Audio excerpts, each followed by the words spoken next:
We begin this hour on Capitol Hill, where Senator Cory Booker has staged an all-night speech criticizing President Trump's agenda, and he's still going.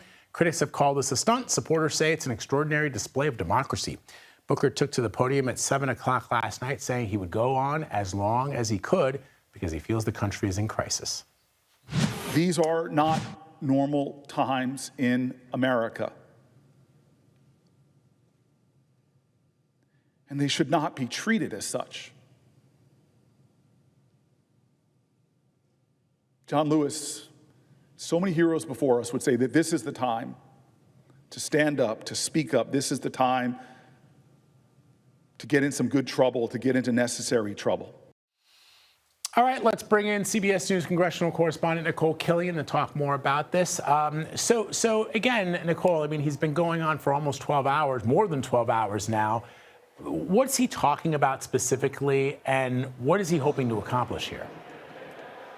Well, basically, he is doing this in protest of the Trump administration policies. He has spent the better part of maybe 15 hours now at this juncture really decrying everything from the president's mass deportation plans to trying to dismantle the Department of Education to the closure of USAID. He has also talked about Republican efforts to, in his view, gut Medicaid, Social Security. So, you name it, the senator is pretty upset about it. And that is why he is taking to the floor. He is also criticizing Congress to a certain extent as well, particularly more of his Republican colleagues for, in his view, turning a blind eye to what is going on. He accused the Trump administration of trying to weaken the legislative branch and basically accusing Republicans of just sitting by as this is happening. So accusing the administration kind of an illegal power grab, if you will.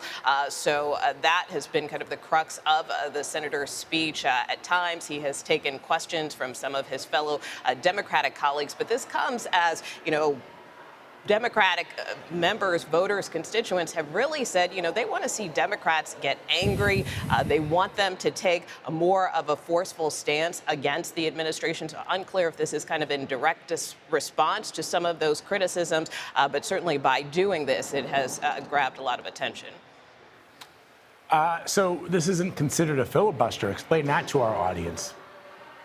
Yeah, that's right, because basically there's no legislation on the floor right now or a nomination on the floor right now that the senator is holding up. So in that case, that would be considered a filibuster. Basically, what he is doing is just keeping the floor open in a way that they cannot conduct additional business. So the senator has said that he will do this as long as he is physically able. And as I mentioned, he has kind of gotten a periodic assist from his Democratic colleagues, certainly one of the longest records we've seen in terms of holding the floor in a similar manner is the late Strom Thurmond, who went for more than 24 hours. So again, we'll have to see how long the senator plans to go. But he started this speech last night at about 7 p.m. Eastern time. And of course, now we're here at about 10 a.m. So still going strong. He said he has plenty left in his tank. Vlad. Well, he is Spartacus after all, Nikole. We'll check in with you a little bit later. Thank you very much, as always. Appreciate it.